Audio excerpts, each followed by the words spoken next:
Our Story Productions presents Martin County on TV, spotlighting the organizations, businesses, and citizens who are making a difference in our community today.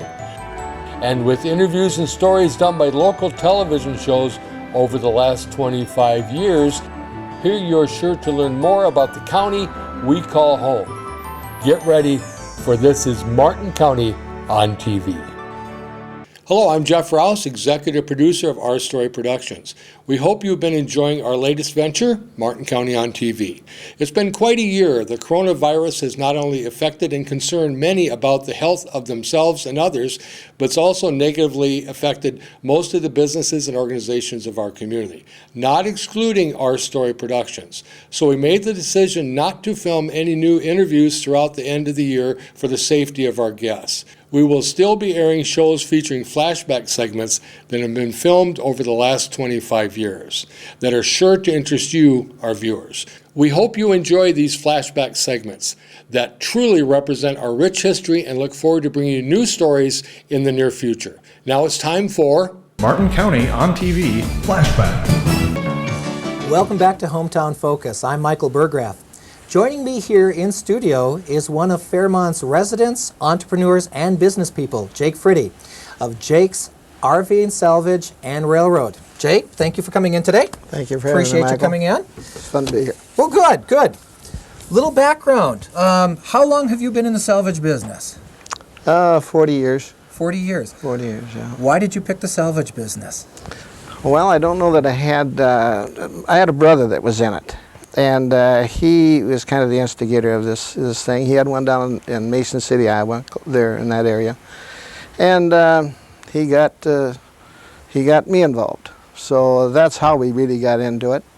We were first out at Gookeen, Minnesota, years ago, and then went to the Imogene Corner, where it was C&J Freight. I had that there with my sister and her husband. And then later went to Sioux Falls. We remained here as residents, but started a business over there and was there for about 20-some years. Wow. Then came back here. But we like Fairmont, and we've always been here. We're from East Chain down here originally. Oh, okay. When we say salvage, what is it that we're really talking about?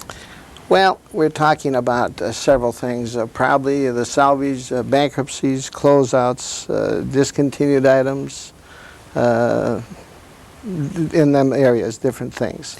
But so it's not all salvage. Okay. How do you go about finding these different things? I mean, I can't imagine that people just call you up and say, oh, by the way. Mm-hmm.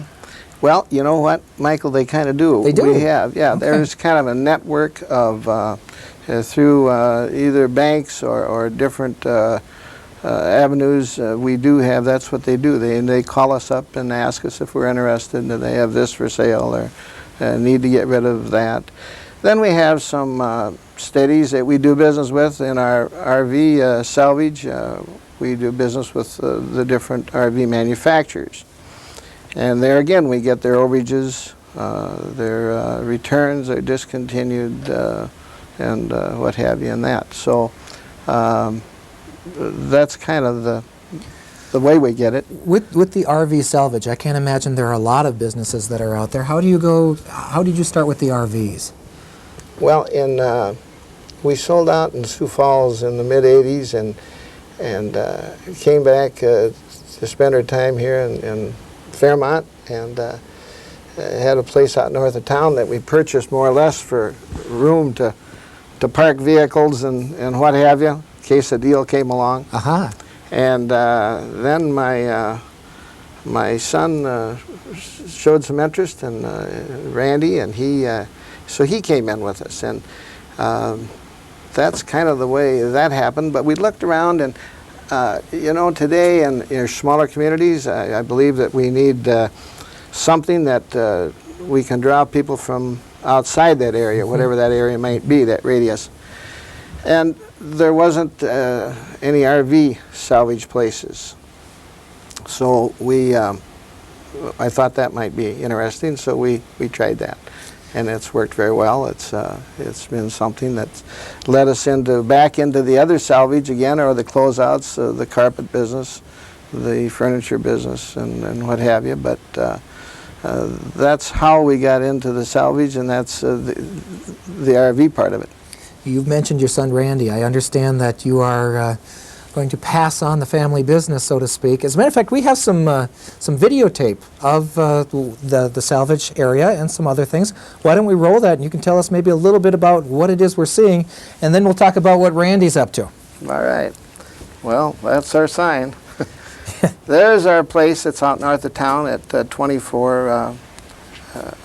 It's out on north of town, next to the interstate.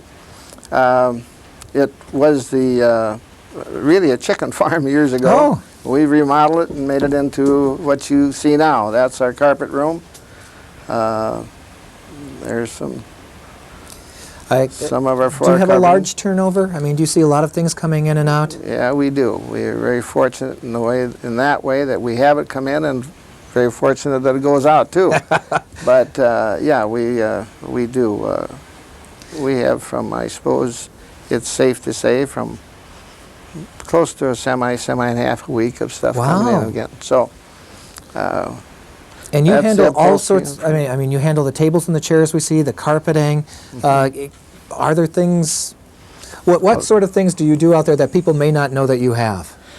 Well, we're in that particular building that we're showing now, Michael. That's the furniture, carpet, and some of the RV building. The other building, we have about 50,000 square feet under roof out there. Wow. So we handle from lumber to carpet to bedding to furniture, RV parts.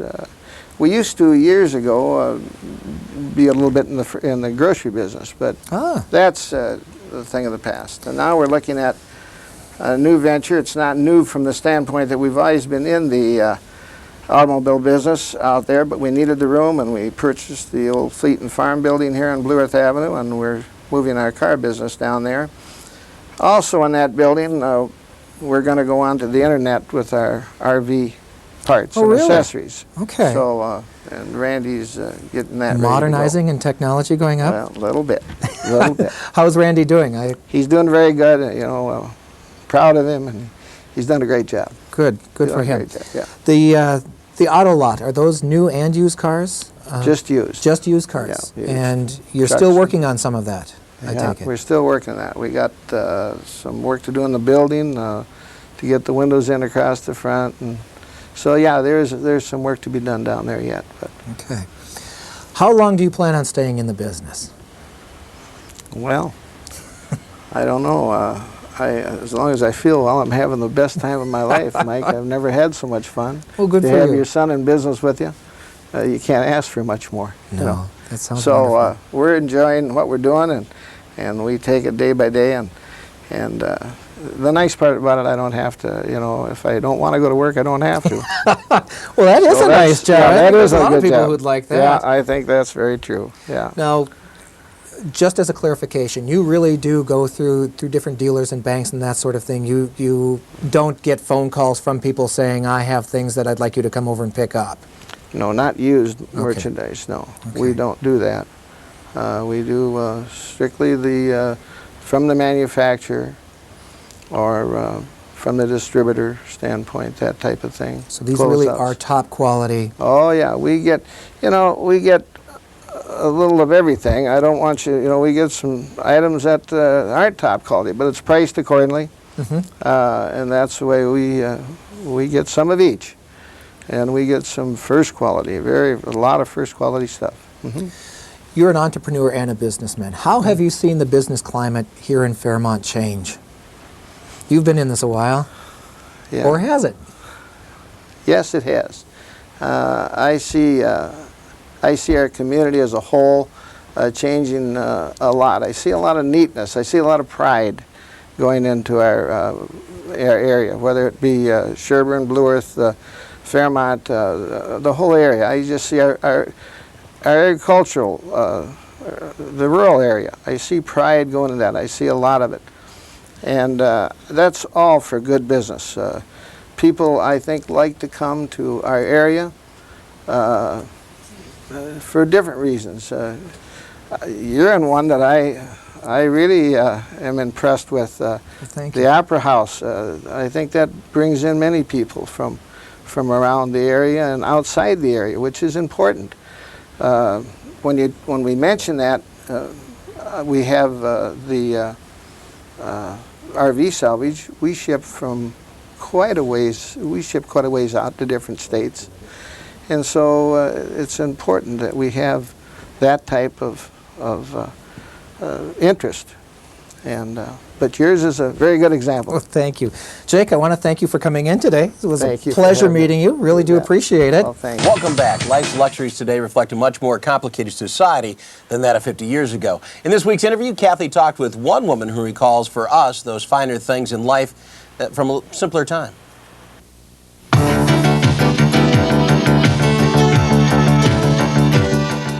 I'm here in Fairmont with Ann Grubbs, and she has been able to spend a dime or two in her day on some luxury items, but we're going to talk back a few years, about 50 years ago, if we can get you to recall back that far. I know that's a few years back, but tell me about what it was like then when you had a little extra cash in your pocket and what you were thinking about during those days versus now. Well, it was after the Korean War, and since we didn't win that war, people's idea of spending was not spending but saving, and we were sort of on the edge of World War II and the Korean War, so everybody sort of retreated into their, suburbia began then, and people were sort of licking their wounds and finding that the important things were education, especially with women, because not a lot of girls went to college in the 40s, and it all sort of began in the 50s. So I was fortunate enough to be one of those. So all of the emphasis on what I was going to spend, of course, we always wanted our cashmere sweaters. Everybody wanted as many cashmere sweaters as they could get.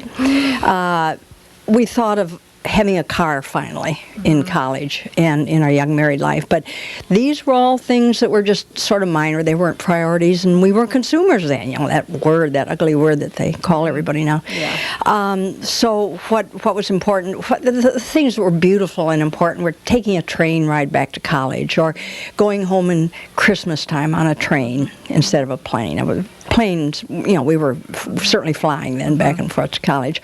I remember one of the really fun things to do was to get a poodle cut. This sort of went along with that poodle skirt, full skirt, cinched waist idea, and poodle cuts were real short haircuts. It was sort of a takeoff after, I think Ingrid Bergman had this cut in For Whom the Bell Tolls. Okay. And everybody said, got to have a poodle cut. So I remember I had mine on top of a skyscraper in New York at Elizabeth Arden. And they gave us these poodle cuts, and everybody was having them, so you weren't being any different. You were just being like everybody else. The important things were really we weren't thinking a lot about buying things. We always would love to have a beautiful pair of pearls. The great full skirts and the ballet shoes and those cotton slips that we starched and put under our full skirts, and the waist. We even would go out and buy waist cinchers to look glamorous. There was a lot of emphasis on glamour. There's Marilyn Monroe and all the beautiful actresses then. But by and large, it was just a really pretty serious time, and everybody always talks about the 50s as being dull and conventional. But I finished school in the 50s, I was married in the 50s, and I had my two daughters in the 50s, so it was a great time for me. So really a luxury item for you at that time, from what I'm understanding, is for women in general, was to be able to go on to school. That was kind of considered a luxury item. Now we consider it a necessity almost, but for then that was sort of one of your things, right? And there are a lot. My parents were not wealthy people at all. When they were young, they were very poor. And my dad did go to college for 2 years, but they were determined that both my brother and I were going to go to college, and this was sort of, this happened with a few families in Fairmont. About 2 or 3 of my female friends went to college, but it was a real, it was a wonderful thing that we were given to be able to do that. Gee, now it's also taken for granted, and you've got to do it. You got to do it to get anywhere, I guess. How about we're being a little on the lighter side here a little bit. How about the television? Oh my! I remember we didn't watch television much when we were not until maybe 1958 or 59. Well, not a lot to watch yet up to that point either. The little black and whites, you know, and they'd always go out. But I remember the first big TV watching I did were the McCarthy hearings in Fort Worth, Texas, right after I was married. That's pretty fascinating. But and then when were the Beatles?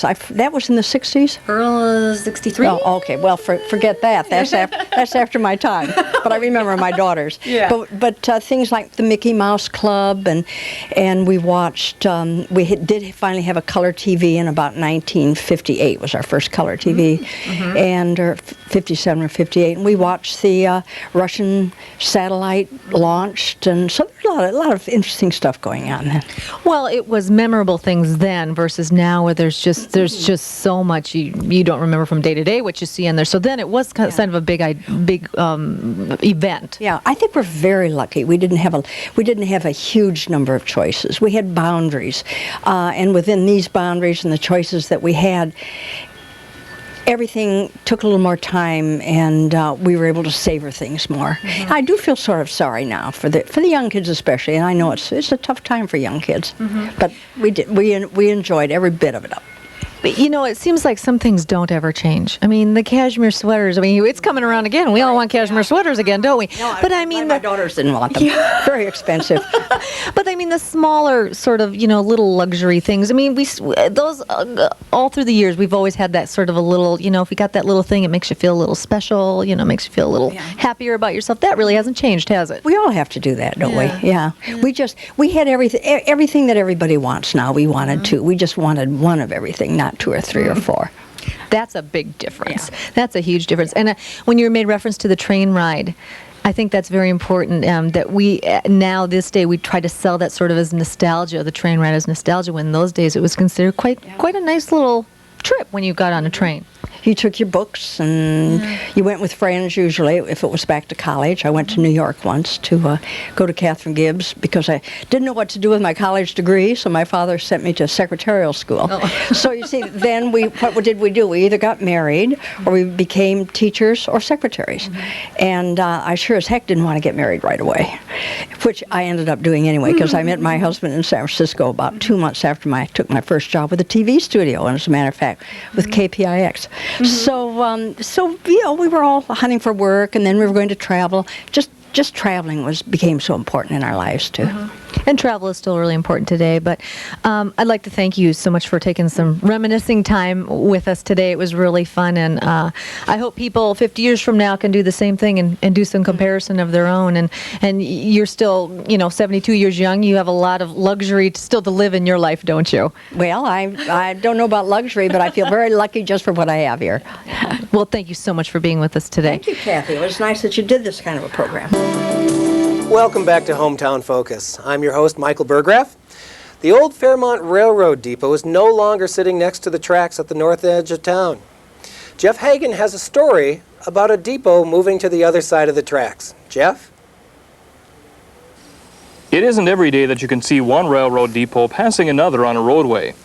That scene was played out recently when movers transported the Fairmont Depot from its location on North Avenue in Fairmont to its new home, which is overlooking Silver Lake in Hands Park. Park Board member Bruce Abitz explains the lengthy process that took place to get the depot out to the park. About 2.5 years ago, the ad appeared in the Fairmont Sentinel stating Railroad Depot to be torn down or given away. Our Park Board looked at that and thought that the depot would be well worth trying to save. So we contacted the railroad and left a message with them, and within a matter of weeks they had gotten back to us. It was a long ways from just being taken, the railroad of giving this to us. There was quite a few demands from them stating that a lot of work would have to be done and a lot of T's would have to be crossed and I's dotted, all the way from the location of the depot out at Hands Park, with working with the county to get a special variance to put it there, with our movers that have to schedule it in a year in advance, with the utility companies through Fairmont and REA. coordination between the Fairmont Police Department and the Sheriff's Department, because we were going from city to county. So it was quite a complex procedure, and after 2.5 years, we finally got it looking over North Silver Lake. With the hard work of Spencer House Movers of Blue Earth and a number of volunteers, the depot made its way through the residential part of Fairmont, out past the Lakeview Methodist home, and journeyed through the countryside before arriving at the park. Fairmont Public Utilities and Federated REA trucks, along with Fairmont Cable TV, assisted movers with overhead wires during its trip. Abitz explained why the Hans Park Board chose to undergo such a huge project and what their plans are for the future of that building. One of the things that we've always tried to do as a park board is do something out of our comfort zone, and we found out this was a larger project than we had anticipated when we started. And the question that we had asked ourselves is how can just having this building out here best serve our mission statement? One thing that we had discovered was in helping bridge the generation gap was there was lots of things that youth and adults had in common. One of them was history, baseball, sports, and fishing. There was never a way out here to really, truly explain to the youth what was here, why this particular area does have its heritage and history. And now with having the railroad depot out here, we're able to display, show these things. Adults can share with the youth and actually show them pictures of what was here and the great, great historic past that Hans Park has. With the help of a number of volunteers and with donations from area citizens and businesses, the Park Board plans on restoring the building to its original look in both color and design so that both young and old can enjoy a piece of history that will be home to more history for generations to come. For Hometown Focus, I'm Jeff Hagen reporting. All right, we're back. Thanks for joining us. We've got with us now Jon Wilson, a local baseball standout. And get me if I'm not wrong, but you played baseball here in Fairmont. You played T-ball, Kiwanis Ball, Junior League, and a thing called Little Gophers for 3 years as well. That'd be right. That'd be right. But first of all, Al, I hate to tell you this, but Cordova is spelled with a V. It's spelled wrong. Bobby Wallace gave me this, and the signature is spelled wrong. Bobby. I don't know if you'd be getting any. I don't think anybody. Any real collector is right. So tell us about this Little Gophers traveling. What exactly is it? They no longer exist, I hear. That'd be right. They basically have quit the last couple of years because of funds. Okay. You know, it does cost quite a bit of money. It's basically it was a traveling team out of the Twin Cities, Minneapolis area, that ran. Well, I'd say 25, 30 years. Okay. But now for folks that don't know, and I didn't because I'm not around here, you guys played a lot of ball, but not just around the state. It wasn't, you say a traveling team, I think folks think of hockey or whatever, you go in 3-4 hours to play. You were in foreign countries. That'd be right. We had a lot of kids that were, around the area, up in the cities. We'd always play at their home park. We'd also go to, say, Cincinnati, Denver. We also had big trips to Japan, Hawaii, Canada, and Puerto Rico. So we did see quite a bit of different options. Let's put to that. How did you get involved? Saw an ad in the paper. To be honest with you, don't ask me how I saw it. So I could have gotten involved. I could have went to Japan. I guess that's the first thing I ever saw, and I had wanted to do more things with baseball, and I thought, well, let's go up and give it a shot and see what happens. And were there some tryouts? You answer the ad. Okay, so yep, there were what they would call it with video hitting would be started out at Hill Murray High School up in the cities, and that would run like 2 months. Just basically anybody could go there. Basically, it's kind of like a camp, really. This wasn't the Badgers Bears sort of thing. No, it was. Good and then we did have a tryout in May.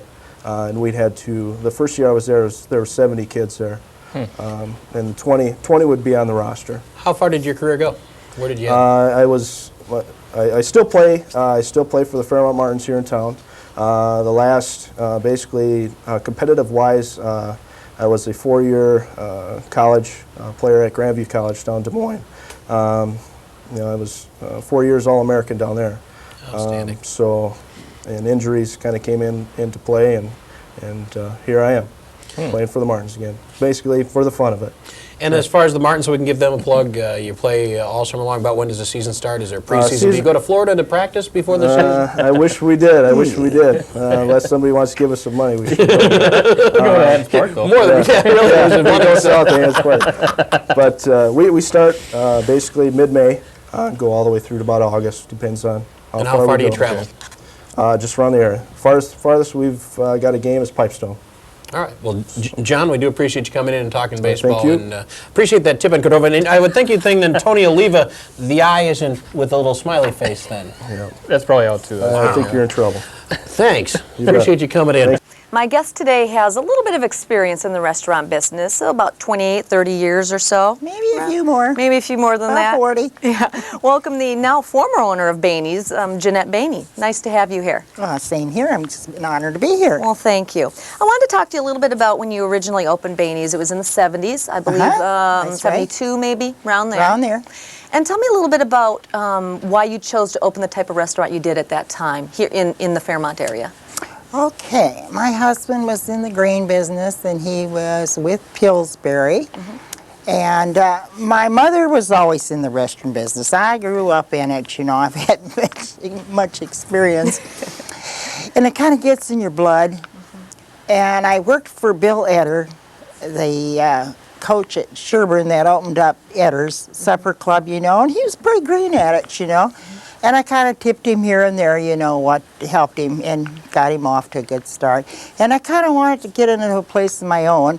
So this restaurant came up for sale here, and so we went ahead and bought it. Now, what prompted you to serve the type of foods you serve? Was it something because you had always been in that business or had been somehow involved in it? It was sort of the philosophy you took from your relatives that had been in it, or? Well, I think this area, you know, they like good home cooking.